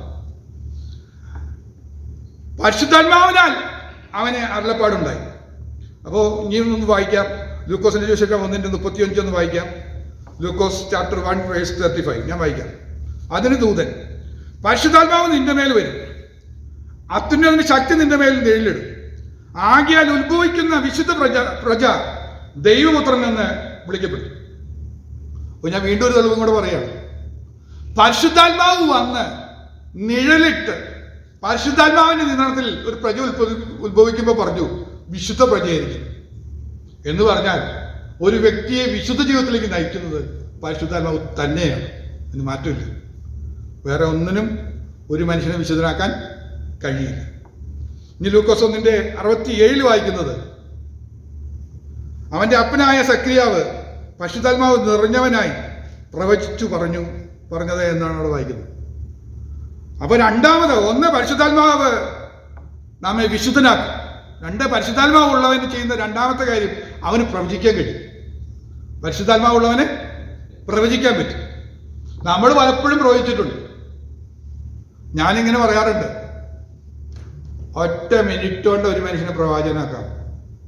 നിങ്ങൾക്ക് ആഗ്രഹമുണ്ടോ പ്രവാചകനാവാൻ? ഇപ്പം ആക്കി തരാം. നിങ്ങൾക്കൊക്കെ പ്രവചിക്കാൻ പറ്റും. അതെന്തായാലും കാരണം പ്രവചനം എന്ന് പറഞ്ഞു കഴിഞ്ഞാൽ 50-50ആണ്. 50% സാധ്യതയാണ് ഒരു പ്രവചനം പറഞ്ഞാൽ നടക്കാനുള്ള സാധ്യത, അല്ലേ? നടക്കാനുള്ള സാധ്യത 50%. ഇന്നും മഴ പെയ്യും എന്ന് ഞാനങ്ങ് പറഞ്ഞു. സാധ്യതയുണ്ടോ? 50% സാധ്യതയുണ്ട്. 50% സാധ്യതയുണ്ട് ഒരു പക്ഷേ മഴ പെയ്തേക്കും. അതുകൊണ്ടാണ് കാലാവസ്ഥ പ്രവചനമൊക്കെ പറയുന്നത് അവരും പ്രവചനം എന്ന് പറയുന്നത് കാലാവസ്ഥ പ്രവചനം. മഴ പെയ്യാനും പെയ്യാതിരിക്കാനും സാധ്യതയുണ്ട്. 50-50 ചാൻസ്. അത് പലരും മുതലെടുക്കാറുണ്ട്. ആത്മനിയോഗത്തെ പ്രവചിക്കുന്നതും പരിശുദ്ധാത്മാവിനെ പ്രവചിക്കുന്നതൊന്നുമല്ല. അങ്ങ് പറഞ്ഞു നോക്കുക. ആർക്കും പ്രവചനമെന്ന് പറയുന്നത് എങ്ങനെയാണ്? ഞാൻ പറഞ്ഞില്ലേ അതാ സംഭവിച്ചതെന്ന് പറയും ചിലപ്പോൾ. എന്താ കാരണം? 50-50 ചാൻസ് ഉള്ള കാരണം ചിലപ്പോൾ നടക്കാൻ സാധ്യതയുണ്ട്. അവൻ പോകണമെന്ന് പറഞ്ഞാലും അവൻ പോകാൻ സാധ്യതയില്ല, നടക്കില്ല. ഒരു പക്ഷെ നോക്കുമ്പോൾ അതെന്തോ ഒരു സാഹചര്യം വന്നിട്ട് അത് നടന്നില്ല. ഞാൻ പറഞ്ഞില്ലേ നടന്നെന്ന് പറയും. ഇതല്ല പ്രവചനം. അപ്പോൾ ഇങ്ങനെ പ്രവാചകന്മാരാവാൻ എല്ലാവർക്കും പറ്റും. ഒറ്റ മിനിറ്റ് മതി, പറഞ്ഞാൽ മതി. സാഹചര്യം കേൾക്കുക, അതിനനുസരിച്ച് എന്തെങ്കിലും എന്ന് പറയാം, എന്തെങ്കിലും സംഭവിക്കും. പകുതി ചാൻസ് ഉണ്ട്. എന്നാൽ പരിശുദ്ധാത്മാവിന് നിറവുള്ളവനാണെങ്കിൽ പ്രവചിച്ച് പറയാൻ പറ്റും. അതിൽ ഉപദേശം ഉണ്ടാവും, ശാസന ഉണ്ടാവും, ഗുണീകരണം ഉണ്ടാവും. നമുക്ക് വേണ്ടുന്ന നിയന്ത്രണങ്ങളെല്ലാം, അല്ലെങ്കിൽ എന്താകണം, ഏതായി തീരണം, ഭാവിയിൽ സംഭവിക്കാനുള്ള കാര്യങ്ങളെല്ലാം പറയും. ഒരു പൂർണ്ണത ഉണ്ടായിരിക്കും. അപ്പുറം ഇപ്പുറം ഒന്നും ഇല്ലാതെ എന്തെങ്കിലും എന്ന് പറയും. ഇവിടെ തന്നെ ഒരാളെ കാണിക്കുന്നുണ്ട്, ജോർജ് എന്ന പേരായ ഒരാളെ കാണിക്കുന്നുണ്ട്. എവിടെ ഇരിക്കുന്നതെന്ന് അറിയില്ല. ജോർജ് എഴുന്നേറ്റ് നിന്നാൽ ഇപ്പൊ സൗഖ്യം പ്രാപിക്കാം. പൂർണ്ണതയൊന്നുമില്ല. അതെങ്ങനെയാണെന്ന് ചോദിച്ചു കഴിഞ്ഞാൽ പരിശുദ്ധാത്മാവിന്റെ നിയോഗമാണെന്ന് നിർബന്ധമൊന്നുമില്ല. പരിശുദ്ധാത്മാവിൻ്റെ നിയോഗമാണെങ്കിൽ ഇന്ന ആള് കൃത്യമായിട്ട് പേര് പറയും. ഇപ്പോൾ പറയുകയാണെങ്കിൽ ഇപ്പോൾ യേശു അത്തിമരച്ചോട്ടിലെത്തിയപ്പോൾ മുകളിലിരിക്കുന്ന ആളുടെ പേര് കൃത്യമായിട്ട് പറഞ്ഞു. സക്കായിയെ പേര് വിളിച്ചില്ലെന്നാണ് ചോദിക്കുന്നത്. ശരിയാ, പേര് വിളിച്ചു, കൃത്യമായിട്ട് പേര് പറഞ്ഞു. ബാക്കി കാര്യങ്ങളെല്ലാം പറഞ്ഞു. ഞാൻ ഇന്ന് നിന്റെ വീട്ടിൽ പാർക്കേണ്ടതാണ്, നിന്റെ വീടിന് രക്ഷ വരുന്ന കാര്യങ്ങൾ എല്ലാം പറഞ്ഞു. വീട്ടിൽ പോകുന്നു കാര്യങ്ങളെല്ലാം ബാക്കി എല്ലാവരും പൂർണ്ണതയോടെ പറയും. എന്നാൽ ഇതൊന്നും ഇല്ലാതെ ചിലപ്പോൾ ജോർജ് പേര് വിളിച്ചു കഴിഞ്ഞാൽ വലിയൊരു കൂട്ടമാണെങ്കിൽ ചിലപ്പോൾ 4-5 ആൾ എഴുന്നേറ്റേക്കും. അദ്ദേഹം പറയുന്നത് കയ്യിന് വേദനയുണ്ട്, കാലിന് വേണ്ടും, ഒത്തു എന്ന് പറയുന്ന രീതിയിൽ കുറേ എണ്ണം കാണുന്നതുകൊണ്ടാണ് നമുക്ക് ഈ കൺഫ്യൂഷൻ ഉണ്ടാകുന്നത്. പ്രവചനം ശരിയാണോ തെറ്റാണോ എന്നുള്ള കൺഫ്യൂഷൻ ഉണ്ടാകും. എന്നാൽ പരിശുദ്ധാത്മാ നിയോഗത്താലാണ് പ്രവചനം എന്ന് വെച്ച് കഴിഞ്ഞാൽ നമുക്ക് അതിലൊരു ക്വസ്റ്റ്യൻ ചോദിക്കാൻ ഉണ്ടാവില്ല. കൃത്യമായിട്ട് എല്ലാ കാര്യങ്ങളും പറഞ്ഞു തരും. ആ സംഭവത്തിൻ്റെ തുടക്കം ഒടുക്കം എല്ലാം കൃത്യമായിട്ട് പറയും. ഇന്ന പോലെ സംഭവിക്കാൻ സാധ്യതയുണ്ട്, അങ്ങനെയാണെന്ന് പറഞ്ഞ് കാര്യങ്ങൾ വ്യക്തമായി കിട്ടും. അത് വ്യക്തമായി കിട്ടാത്തോടത്തോളം കാലം പ്രവചനമായിട്ട് പറയാതിരിക്കുന്നില്ല. പരിശുദ്ധാത്മാവ് നമുക്ക് നിയോഗം തന്ന് വ്യക്തമാക്കിയില്ലെങ്കിൽ പറയാതിരിക്കുന്നില്ല. ഇനി ഒന്നും കൂടെ ഞാൻ പറയാം. ഒരിക്കൽ ഞാൻ പ്രവചിച്ചു, അടുത്ത ദിവസം എന്നോട് ഒന്നും പറയാം, പാസ്റ്റർ ഒന്ന് പ്രാർത്ഥിച്ച് എന്നോട് പ്രവചിക്കാൻ പറഞ്ഞാൽ ഞാൻ പ്രാർത്ഥിച്ചു കഴിഞ്ഞാൽ എനിക്ക് കിട്ടിയില്ലെങ്കിൽ പറയാതിരിക്കുന്നില്ല. കാരണം എപ്പോഴും തന്നോളണമെന്ന് ഒരു നിർബന്ധമില്ല. ദൈവം അവൻ്റെ വാക്ക്, ഇതിനെക്കുറിച്ച് ഇപ്പോൾ സ്റ്റഡീസ് പോകാൻ പറ്റില്ല, ഞാൻ മുന്നോട്ട് പോവാണ്. അപ്പോൾ പരിശുദ്ധാത്മാവ് നിറഞ്ഞവൻ പ്രവചിക്കും. പരിശുദ്ധാത്മാവ് നിറഞ്ഞവൻ വിശുദ്ധ ജീവിതം നയിക്കാൻ പറ്റും. 2, പരിശുദ്ധാത്മാവ് നിറഞ്ഞവൻ പ്രവചിക്കും. 3 ലൂക്കോസ് 1:15 അവൻ കർത്താവിൻ്റെ സന്നിധിയിൽ വലിയവനാകും, വീഞ്ഞും മദ്യം കുടിക്കുകയില്ല, അമ്മയുടെ ഗർഭത്തിൽ വെച്ച് തന്നെ പരിശുദ്ധാത്മാവ് കൊണ്ട് നിറയും. അപ്പോൾ മൂന്നാമത്തെ ഒരു കാര്യം, പരിശുദ്ധാത്മാവ് നിറഞ്ഞവൻ കർത്തൃസന്നിധിയിൽ വലിയവനാകും. ഇതിനെ പരിശുദ്ധാത്മാവ് നമ്മുടെ മേൽ വരുന്നത് നമ്മെ വലിയവനാക്കാനാണ്. ഈ ശിമ്യോന്റെ കാര്യം തന്നെ വായിക്കുമ്പോൾ നമുക്കറിയാം വളരെ കുറച്ച് കാര്യങ്ങൾ എഴുതിയിട്ടുണ്ട്. ശിമ്യോന്റെ അപ്പനും കാര്യങ്ങളോ അല്ലെങ്കിൽ ബാക്കി എന്താ ഡീറ്റെയിൽസ് ഒന്നുമില്ല. പക്ഷെ ഇന്ന് നമ്മളത് പറഞ്ഞുകൊണ്ടിരിക്കുക. പരിശുദ്ധാത്മാവ് നിറഞ്ഞവനെ കർത്താവിൻ്റെ സന്നിധിയിൽ വലിയവനാകും. അത് പരിശുദ്ധാത്മാവിൻ്റെ ഒരു പ്രത്യേകതയാണ്. ഒരു കഴിവില്ലാത്തവനാണെങ്കിലും പരിശുദ്ധാത്മാവ് അവൻ്റെ മേലുണ്ടെങ്കിൽ അവനെ 10 ആൾ അറിയപ്പെടാൻ ഇടവരും. എൻ്റെ ഒരു സ്നേഹിതനുണ്ടായിരുന്നു, പരിശുദ്ധാത്മാവിൻ്റെ നിറവുള്ള ഒരു ദൈവഭക്തനാണ്. അദ്ദേഹം ശാന്തനും ദൈവത്തോട് സംസാരിക്കുമ്പോൾ തന്നെ നമുക്ക് താല്പര്യം വരും. ഒരു വിശുദ്ധനാണല്ലോ എന്നുള്ള ചിന്തയിൽ സംസാരിക്കാൻ പറ്റുള്ളൂ. അദ്ദേഹം അല്ലാത്ത കാര്യങ്ങളൊന്നും സംസാരിക്കില്ല. വളരെ നിയന്ത്രണമുള്ള മനുഷ്യനാണ്. ഞാനൊക്കെ എല്ലാ കാര്യങ്ങളും സംസാരിക്കുമ്പോൾ ഞെട്ടിപ്പോകും. അദ്ദേഹം ചില കാര്യങ്ങളെത്തുമ്പോൾ പറയും, സഹോദര, വളരെ ശാന്തമായിട്ട് പറയും, നമ്മളത് സംസാരിക്കേണ്ട, ഇവിടെ എനിക്കിരിക്കാൻ പറ്റില്ല, അല്ലെങ്കിൽ നിങ്ങൾ സംസാരിക്കും, ഞാൻ പോവാം എന്ന് വരെ പറഞ്ഞ അയാൾ അദ്ദേഹം മാറും. ബാക്കി പോലും ഒരു പ്രശ്നമില്ലാതെ അദ്ദേഹം ഒരിക്കൽ ഒരു സഭയുടെ ജനറൽ കൺവെൻഷനെ ബാക്കിൽ പോയിരുന്നു. ശുശ്രൂഷിക്കാൻ വന്ന ദൈവദാസന് ഒരു ആത്മദൈവം കിട്ടിയിട്ട് അദ്ദേഹം വിളിച്ചു, ആ ഇരിക്കുന്ന ആളൊന്ന് എഴുന്നേക്കണം എന്ന് പറഞ്ഞു.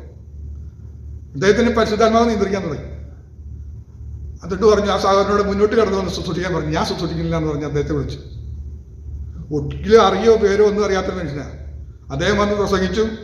അന്ന് അവിടെ ഭയങ്കര ആത്മനിറവുണ്ടാവുകയും ചെയ്തു. അദ്ദേഹം പറഞ്ഞു, ദൈവം നിയോഗം കൊടുത്തത് ആ മനുഷ്യനാണ്, എനിക്ക് വെളിപ്പെടുത്തി തന്നുകൊണ്ട് ഞാൻ പറഞ്ഞത്, ഞാനല്ല സംസാരിക്കേണ്ടത് അദ്ദേഹം എന്ന് പറഞ്ഞു. അദ്ദേഹത്തിന് ഈ മനുഷ്യനെ അറിയില്ല. പക്ഷേ ഈ സ്നേഹിതനെ വിളിച്ച് പ്രസംഗിപ്പിച്ച ഒരു സംഭവം ഞാൻ കേട്ടിട്ടുണ്ട്. അത് വലിയൊരു അത്ഭുതമായിട്ട് എനിക്ക് തോന്നി. ഇതാ ഞാൻ പറഞ്ഞത്, പരിശുദ്ധാത്മാവിൻ്റെ മേലുണ്ടെങ്കിൽ, പരിശുദ്ധാത്മാവ് നമ്മുടെ മേലുണ്ടെങ്കിൽ നമുക്ക് കർത്താവിൻ്റെ സന്നിധിയിൽ നമ്മെ വലിയവനാക്കി ആരും കാണാതെ ഒളിച്ചിരിക്കലൊന്നും നടക്കില്ല, അവനെ പുറത്ത് കൊണ്ടുവരും. ഇത് തന്നെ 1:41 ലൂക്കോസിന്റെ വിശേഷം 1:41 വാക്യം. മറിയയുടെ വന്ദനം എലിസബത്ത് കേട്ടപ്പോൾ പിള്ള അവളുടെ ഗർഭത്തിൽ തുള്ളി. എലിസബത്ത് പരിശുദ്ധാത്മാവ് നിറഞ്ഞവളായി ഉച്ചത്തിൽ വിളിച്ചു പറഞ്ഞത്. ഇവിടെ നമ്മൾ മനസ്സിലാക്കാൻ കഴിയുന്നത് പരിശുദ്ധാത്മാവ് നിറഞ്ഞവളുടെ കാര്യത്തെക്കുറിച്ച് പറയുക, അവളുടെ തലമുറയ്ക്ക് ചലനം ഉണ്ടാക്കിയെന്ന് പറയും. അപ്പോ എന്നിൽ പരിശുദ്ധാത്മാവിന്റെ ഒരു നിറവും എൻ്റെ മേലെ പരിശുദ്ധാത്മാവിന്റെ നിയോഗം നിൽക്കുന്നുണ്ടെങ്കിൽ എൻ്റെ തലമുറയിലേക്ക് ആത്മാവിന്റെ ശക്തി വ്യാപരിക്കുക തന്നെ ചെയ്യും. അപ്പോൾ പരിശുദ്ധാത്മാവിന്റെ ആ സന്തോഷം നമ്മൾ കളയേണ്ട കാര്യമില്ല. നമ്മുടെ തലമുറയിലേക്ക് നമ്മൾ മനസ്സിലാക്കിയ വിശ്വാസം, ഈ ആഴങ്ങൾ പകർന്നു കൊടുക്കാൻ നമുക്ക് അറിഞ്ഞുകൂടാ. കാരണം എന്താണെന്ന് ചോദിച്ചു കഴിഞ്ഞാൽ ഞാൻ അങ്ങനെ പറയാറുണ്ട്, ജനറേഷൻ ഗ്യാപ്പ് എന്ന് പറഞ്ഞൊരു പ്രശ്നമുണ്ട്. ജനറേഷൻ ഗ്യാപ്പ് എന്ന് പറഞ്ഞ പ്രശ്നം. നമ്മൾ ജനിച്ച സാഹചര്യം അല്ല ഇപ്പോഴത്തെ സാഹചര്യം, ഈ തലമുറയുടെ കാലഘട്ടം. ഇപ്പോൾ ഒരു 70-ലും അതിന് മുമ്പൊക്കെ ജനിച്ചവരുടെ കാര്യം ഒന്ന് ആലോചിക്കുമ്പോൾ ഒന്ന് ഓർത്ത് നോക്കി. നമ്മൾ പലതും കണ്ടവരാ. എന്ന് പറഞ്ഞു കഴിഞ്ഞാൽ നമ്മൾ ആദ്യം കണ്ടത് റേഡിയോയാണ്. എൻ്റെ ചെറുപ്പത്തിലൊക്കെ റേഡിയോയിൽ പാട്ട് കേൾക്കുന്ന ഒരു ഒച്ചയുള്ളൂ, ആളെ കാണാനൊന്നും പറ്റില്ല. റേഡിയോയുടെ ബാക്കി പോയി നോക്കിയിട്ടുണ്ട് അതിനകത്തിരിക്കുന്ന ആളെ കാണാൻ വേണ്ടിയിട്ട്. എൻ്റെ ചെറുപ്പത്തിൽ ഞാൻ ഓടിപ്പോയി നോക്കിയിട്ടുണ്ടല്ലോ, റേഡിയോയുടെ ഉള്ളിലിരിക്കുന്ന ആളെ എവിടുന്ന് ഇരുന്ന് വർത്താനം പറയണമെന്ന് കാണാൻ വേണ്ടി നോക്കിയിട്ടുണ്ട്. എന്ന് പറഞ്ഞാൽ അങ്ങനത്തെ ഒരു സാഹചര്യമായിരുന്നു. അത് കഴിഞ്ഞപ്പോഴാണ് നമ്മൾ കണ്ട ടേപ്പ് റെക്കോർഡറൊക്കെ കണ്ടു. നമ്മുടെ കാലഘട്ടത്തിൽ എന്തൊക്കെ നമ്മൾ ഈ ഒരു 10-50 വർഷത്തിനുള്ളിൽ കണ്ട ടെക്നോളജികളുടെ വളർച്ച കണ്ടു കഴിഞ്ഞാൽ ഞെട്ടിപ്പോവും. അത് കഴിയുമ്പോൾ VCD പ്ലെയർ എന്ന് പറഞ്ഞ സാധനം വന്നു. വീഡിയോ കാസറ്റ് ഇട്ടിട്ട് വീഡിയോ കാണാൻ പറ്റും, വീഡിയോ എടുക്കാൻ പറ്റും. അതിൻ്റെ ഡെവലപ്പ് ചെയ്ത രൂപങ്ങൾ വീണ്ടും വരാൻ തുടങ്ങി. കമ്പ്യൂട്ടർ വന്നു. ഇപ്പോൾ വന്നത് ഫോണിൽ ഫോട്ടോ എടുക്കാൻ പറ്റുന്ന രീതി വന്നു, ഫോൺ വന്നു. ഇപ്പം അതിലും ഒന്നും കൂടെ വന്നു, ആർട്ടിഫിഷ്യൽ ഇൻ്റലിജൻസ് വന്നു.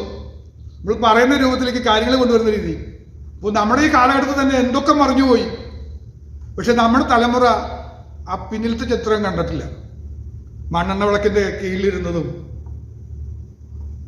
അവരെങ്ങനെ കാണുന്നതെന്ന് വെച്ച് കഴിഞ്ഞാൽ നമ്മൾ മണ്ണെണ്ണ വിളക്കൊക്കെ കത്തിച്ച് വെച്ചിരുന്നിട്ട് ഭക്ഷണമൊക്കെ കഴിച്ചിട്ടുണ്ട്. കാരണം കറണ്ട് കുറേ നേരം ഉണ്ടാവില്ല. എന്നാൽ ഇപ്പം അവരെങ്ങനെ കാണുന്നത് വെച്ച് കഴിഞ്ഞാൽ കാൻഡിൽ ലൈറ്റ് ഡിന്നറിന് പോവുക. അവർ വലിയ വില കൊടുത്തിട്ടാണ് ഒരു മെഴുകുതിരി കത്തിച്ച് വെച്ചത്. ആ വെളിച്ചത്തിരുന്ന് ഭക്ഷണം കഴിക്കാൻ പറഞ്ഞു. നമ്മളത് ഇഷ്ടം പോലെ വിഷമിച്ച് കഴിച്ചതാണ്. ഇത് എന്നും കാൻഡിൽ ലൈറ്റ് വേണ്ടല്ലോ എന്നോർത്ത് കൃത്യം ഭക്ഷണം കഴിക്കുന്ന നേരത്ത് പവർ കട്ടായിരിക്കും. ഇല്ലേ, ശ്രദ്ധിച്ചിട്ടില്ലേ? അങ്ങനെ മാറി വരുന്ന അങ്ങനെ കാലഘട്ടം. അപ്പോൾ ജനറേഷൻ ഗ്യാപ്പ് ഉണ്ട്. അപ്പോൾ നമുക്ക് അറിഞ്ഞുകൂടാ അവരെ എങ്ങനെ കൃപയിലേക്ക് കൊണ്ടുവരാൻ പറ്റുമോ നമ്മുടെ തലമുറയെ. പക്ഷേ ആത്മാവിൻ്റെ ഒരു നിയോഗവും ഒരു അഭിഷേകവും നാം നിലനിൽക്കുന്നുണ്ടെങ്കിൽ നമ്മുടെ തലമുറയിലേക്ക് അത് പകരപ്പെടും. ഇവിടെ നമ്മൾ വായിക്കുന്നത് ഇങ്ങനെയാണ്: മറിയയുടെ വന്ദന എലിസബത്ത് കേട്ടപ്പോൾ ആത്മനിറവുള്ള 2 പേര് കണ്ടു. അവർ കൈ കൊടുത്തൊരു പ്രേസ്തലോട് പറഞ്ഞു എന്നതിൻ്റെ അർത്ഥം, വന്ദനം പറഞ്ഞു എന്ന് പറഞ്ഞാൽ. സഹോദരിമാർ 2 പേര് വന്നു, സഭായത്തിന് വന്നു, പ്രേസ്തലോട് പറഞ്ഞിട്ടിരിക്കുന്നില്ലേ? പ്രേസ്തലോട് പറയുന്ന സമയത്ത് ആത്മാവിൻ്റെ ഒരു നിയോഗം ഉണ്ടാവുക എന്ന് പറഞ്ഞാൽ ആലോചിച്ച് സഭയുടെ മാറ്റം എത്ര വലുതായിരിക്കും. എന്നിട്ടോ അടുത്തത് പറയാം, 2 പേരും പ്രവചിക്കാൻ തുടങ്ങുക. ആദ്യം ഒരു സഹോദരി പ്രവചിക്കാൻ തുടങ്ങി, 2 മിനിറ്റ് കഴിഞ്ഞപ്പോൾ അടുത്ത ആൾ പ്രവചിക്കാൻ തുടങ്ങി. ഇതാണ് ആത്മാവിൻ്റെ ഒരു നിയോഗം നിറവിൻ്റെ ഒരു ലക്ഷണം കൂടിയാണ്. ഇത് ഉണ്ടോയെന്ന് ചോദിച്ചാൽ എങ്ങനെയൊക്കെ ഉണ്ട്. ഞാൻ കണ്ടിട്ടുണ്ട് സഹോദരിമാർ പ്രേസ്തലോട് പറഞ്ഞ് പ്രാർത്ഥിക്കുമ്പോൾ പരസ്പരം ഒരാൾ പ്രാർത്ഥിച്ചു നിർത്തുമ്പോൾ അടുത്ത ആൾ പ്രാർത്ഥിക്കുന്നത്. എൻ്റെ ഒരു ആൻറ്റി പെന്തക്കോസ്ത് മിഷനിലുണ്ടായിരുന്നു. ആൻറ്റി 2 സഹോദരിമാരൊക്കെ ആയിട്ട് ഇടയ്ക്കിടയ്ക്ക് വരും. പ്രത്യേകിച്ച് എന്നെ കാണാൻ പ്രത്യേകം വരാറുണ്ടായിരുന്നു. ഞാൻ എൻ്റെ ബാല്യം മുഴുവൻ മരുന്ന് ചെയ്യാതെ ജീവിക്കുന്നൊരു മനുഷ്യനായിരുന്നു. അപ്പോൾ എന്ത് രോഗം വന്നാലും ഞാൻ കഷ്ടപ്പെട്ട് കറങ്ങി കിടന്നാലും ചികിത്സയ്ക്ക് പോവില്ല, ഡോക്ടറെ അടുത്ത് പോവില്ല. അപ്പോൾ ആ ധീരത അവർക്ക് വലിയ പ്രചോദനമായിരുന്നു.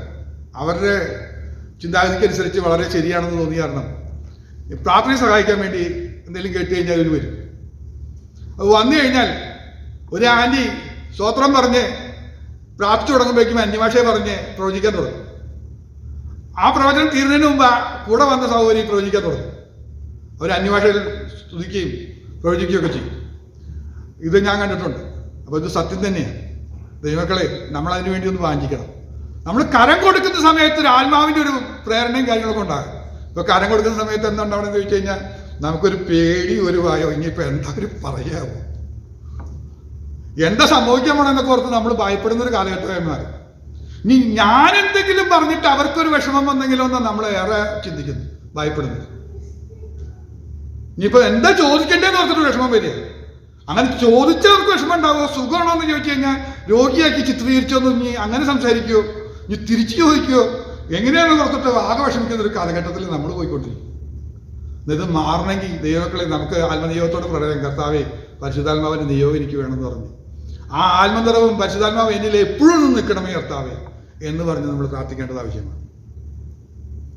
ലൂക്കോസ് 2:26 വായിക്കുമ്പോൾ നമുക്ക് കാണുന്നത് നേരത്തെ നമ്മൾ വായിച്ചതാണ്, ശിമിയോന്റെ കാര്യത്തിൽ വായിച്ചത്. പരിശുദ്ധാത്മാവിനാൽ അവന് അരുളപ്പാടുണ്ടായി എന്ന് പറയുന്നു. എന്ന് പറഞ്ഞാൽ പരിശുദ്ധാത്മാവ് നമ്മുടെ മേലുണ്ടെങ്കിൽ ചില അരുളപ്പാടുകൾ, ഇന്ന് സംഭവിക്കാൻ പോകുന്നു എന്ന് പറയുന്ന മുൻകൂട്ടി പറഞ്ഞു തരുന്ന കാര്യങ്ങൾ നമുക്ക് കേൾക്കാനായിട്ട് കഴിയും. പരിശുദ്ധാത്മാവിനാൽ നമുക്ക് അരുളപ്പാട് ലഭിക്കും. സമയം തീർന്നതുകൊണ്ട് ഞാൻ പെട്ടെന്ന് നിർത്താം, ഇനി വിശദീകരിക്കുന്നില്ല. 2:27 നമ്മൾ വായിച്ചത് ഇങ്ങനെയാണ്: പരിശുദ്ധാത്മാവ് ഉള്ളവൻ സ്റ്റെപ്പ് വെക്കുന്ന ആത്മനിയോഗത്താല. ശിമ്യോൻ ആത്മനിയോഗത്താൽ ദേവാലയത്തിലേക്ക് പോയി എന്ന് വായിക്കുന്നു. ഓരോ കാര്യങ്ങളിലും പോകുന്നത് ആത്മനിയോഗത്താലേ കാര്യങ്ങൾ ചലിക്കുകയുള്ളൂ.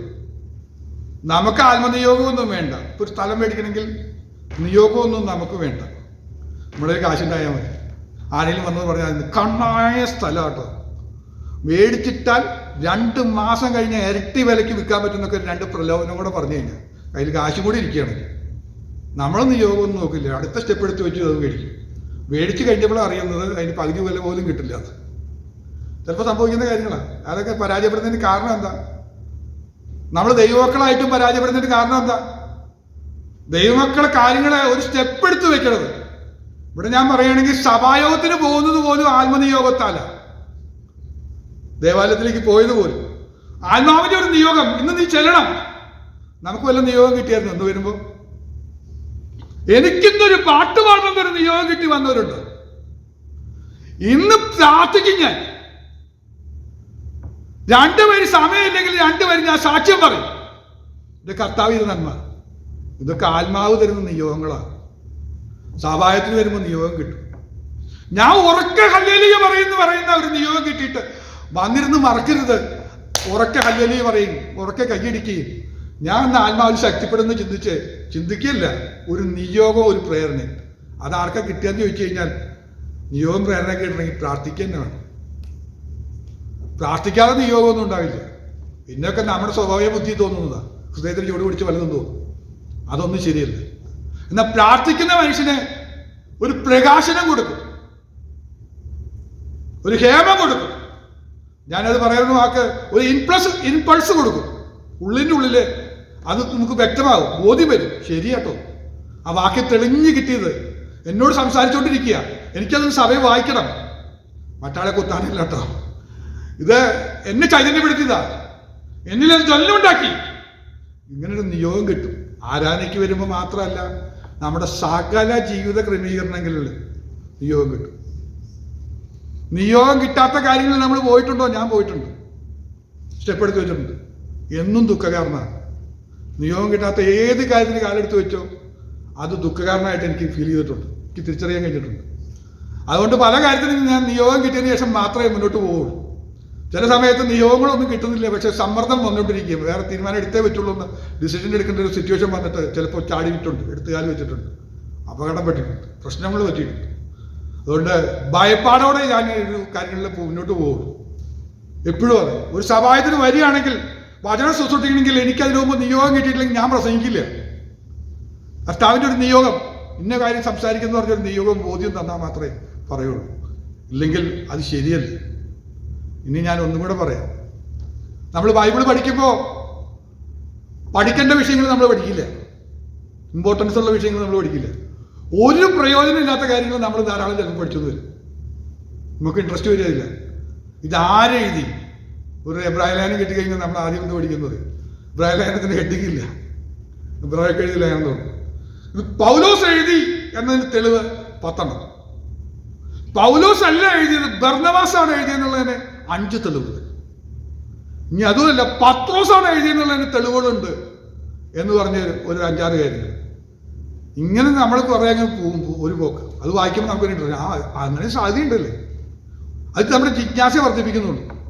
ആത്മാവിൽ പുതുക്കം കിട്ടുന്നില്ല. ആത്മാവിന്റെ പുതുക്കം കിട്ടണം. അത് ഞാൻ പിന്നീട് സംസാരിക്കാം.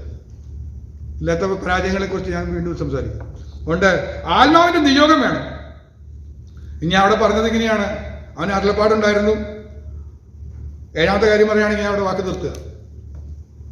വാക്തത്വം അവന് കൊടുത്തിട്ടുണ്ട്. പരിശുദ്ധാത്മാവ് നമുക്ക് വാക്തത്വങ്ങൾ നൽകി തരും. ശിമ്യോന് കിട്ടിയ വാക്തത്വം എന്താണെന്ന് ചോദിച്ചു കഴിഞ്ഞാൽ നമുക്കറിയാം. കർത്താവിന്റെ ക്രിസ്തുവിനെ കാണുന്ന മുമ്പ് നീ മരണം ആസ്വദിക്കില്ലെന്ന് പറഞ്ഞൊരു വാക്തത്വം കൊടുത്തു. ദീർഘവയസ്സുള്ളവനായി 100 കടന്നു പോയി എന്ന് പറയുന്നു. പക്ഷേ അന്ന് നിയോഗം വന്നു, ഇന്ന് ക്രിസ്തുവിനെ കൊണ്ടുവരുന്നു. നമുക്ക് ആ ചരിത്രഭാഗം അറിയുന്നതുകൊണ്ട് ഞാൻ പറയുന്നില്ല. മറിയ കുഞ്ഞിനെയുമായി വന്ന സമയത്ത് പോയി സ്വീകരിക്കുന്നതും ഇപ്പോൾ നാഥാ എന്നെ അയക്കാമെന്ന് പറയത്തക്കവണ്ണോ കാര്യങ്ങളെല്ലാം എന്നോട് പറഞ്ഞത് വാക്തത്വം നിറവേറി എന്ന് പറയുന്ന ഒരു ഭാഗം കാണുന്നുണ്ട്. ഇനി ഇതിൻ്റെ ചരിത്രമൊക്കെ പറയുന്നുണ്ട്. ശിമിയോനെ കുറിച്ച്. അദ്ദേഹം ബൈബിൾ വേർത്തി എഴുതുന്നവനായിരുന്നു. ബൈബിൾ വേർത്തി എഴുതുമ്പോൾ യെശയ്യാപ്രവചനം എഴുതിക്കൊണ്ടിരിക്കുമ്പോൾ നമുക്കൊരു ശിശു ജനിച്ചിരിക്കുന്നു. ആ ഭാഗം എഴുതുമ്പോൾ അങ്ങനെ ഉണ്ടെങ്കിൽ എനിക്ക് കാണണം എന്ന് പറഞ്ഞ് പ്രാർത്ഥിക്കുകയും അപ്പോൾ കിട്ടിയ ഒരു അരുളപ്പാടാണെന്ന് പറയുന്നു, ആ നിയോഗം കിട്ടിയെന്നൊക്കെ പറയുന്ന ഭാഗങ്ങളൊക്കെ കിടക്കുന്നു. ഇമ്പോർട്ടൻസ് ഇല്ല, നമുക്ക് ഇമ്പോർട്ടൻസ് ഇതാ. ആത്മാവ് ഉള്ളവനിൽ വരുന്ന 7 കാര്യങ്ങളാണ് പറഞ്ഞത്. ഒരു താല്പര്യത്തോടെ ഇനി മറ്റു ഭാഗം ഞാൻ 14 കാര്യം പറയാൻ കിടക്കുന്നുണ്ട്. അത് പിന്നീടൊരു അവസരത്തിൽ സംസാരിക്കും. ഇവിടെ നിർത്തുകയാണ്. കർത്താവേ, ഈ പരിശുദ്ധാത്മാവിൻ്റെ നിയോഗവും പരിശുദ്ധാത്മാവിൻ്റെ നിയന്ത്രണവും എന്നെ സമ്പൂർണ്ണമായി നിയന്ത്രിക്കുന്ന രീതിയിൽ പരിശുദ്ധാത്മാവിൻ്റെ മുന്നിൽ ഞാൻ എന്നെ തന്നെ സമർപ്പിക്കുന്നു എന്ന് പറഞ്ഞുകൊണ്ട് ഈ പ്രാരംഭത്തിൽ നമുക്കൊരു സമർപ്പണ പ്രാർത്ഥനയിലേക്ക് പോകാം. എല്ലാ കണ്ണുകളും അടയട്ടെ. എന്നെ സ്നേഹിക്കുകയും എന്നെ രക്ഷയിലേക്ക് നയിക്കുകയും ചെയ്ത പരിശുദ്ധാത്മാവ് അത് ഞെരിയാണിയോളം നിന്ന പോരാ, മുട്ടോളം പോരാ, അരയോളം പോരാ, നീന്തിയിട്ടല്ലാതെ കടക്കുവാൻ കഴിയാതെ വണ്ണമുള്ള ആത്മപ്രവാഹത്തിലേക്ക് പോകാൻ ഞാൻ ആഗ്രഹിക്കുന്നു. എന്താ ഇതിന്റെ അർത്ഥം? നീന്തിയിട്ടല്ലാതെ കിടക്കുന്ന പറഞ്ഞു കഴിഞ്ഞാൽ കാല് നിലത്തുറയ്ക്കുന്നില്ല. നമ്മുടെ നിയന്ത്രണം വിട്ടു ആത്മപ്രവാഹത്താൽ മുന്നോട്ട് പോവുകയാണ്. പിന്നെ നമ്മെ ഉയർത്തുന്നതും കൊണ്ടുപോകുന്നതുമെല്ലാം ആത്മാവിന്റെ നിയന്ത്രണത്തിലാണ്. ആത്മനദിയുടെ ഒരു നിയന്ത്രണത്തിൽ പോകുവാൻ ഞാൻ ആഗ്രഹിക്കുന്നതാണ്. ഒരു നനവ് മാത്രം പോരാ. രക്ഷയിൽ എന്നിലുണ്ടായ ഒരു നനവ് പോരാ. ചില മുഴങ്ങ് നീളം നീ ഒന്ന് അളക്കാനുണ്ട്, നീ ഒന്ന് മുന്നോട്ട് പോകാനുണ്ട്. ഒന്ന് അളന്ന് മുന്നോട്ട് പോയേ ആത്മാവിന്റെ നിയോഗം നമ്മിലേക്ക് പ്രവേശിക്കുന്നത്. വചനത്തിന്റെ ആഴങ്ങളിലേക്ക് ഒന്ന് പോയേ, ഒന്ന് അളന്നേ. 1 ലെവല്, 2 ലെവല്, 3 ലെവല്, നമ്മൾ 6-7 ലെവലുകൾ നമ്മൾ ചിന്തിക്കാനിടവന്നു. നമ്മളൊന്ന് നടന്നെടുത്തേക്ക് നമുക്കൊന്ന് മുന്നോട്ട് പോകാം. അല്പനിമിഷം ആത്മാവിൽ ഒന്ന് സ്തുതിച്ച് ആരാധിച്ചു തുടങ്ങിയാണ്. ഓ ജീസസ് കർത്താവേ, ഹല്ലേലൂയ, ഹല്ലേലൂയ. നെരിയാണിയോടുള്ള അനുഭവം പോരാ. ഓ ഹല്ലേലൂയ, മുട്ടോളം പോരാ. ഒന്ന് കയറിയട്ടെ. നെരിയാണിയിൽ നിന്ന് നനവൊക്കെ ഒന്ന് മാറി ഒന്ന് കുരുതിരാൻ തുടങ്ങട്ടെ. കാലം ഒരു നനവ് അനുഭവിക്കട്ടെ, ഒരു കുളിർ അനുഭവിക്കട്ടെ. ആത്മാവിന്റെ ഒരു കുളിർ അനുഭവിക്കത്തക്കവണ്ണം ആത്മാവിനെ ഒന്ന് സ്തുതിച്ചാൽ. എൻ ദൈവം നല്ലവൻ എന്നെന്നുമേ, എൻ നാഥൻ വല്ലഭൻ എന്നാളുമേ. എന്നെ സ്നേഹിച്ചവൻ എന്നെ രക്ഷി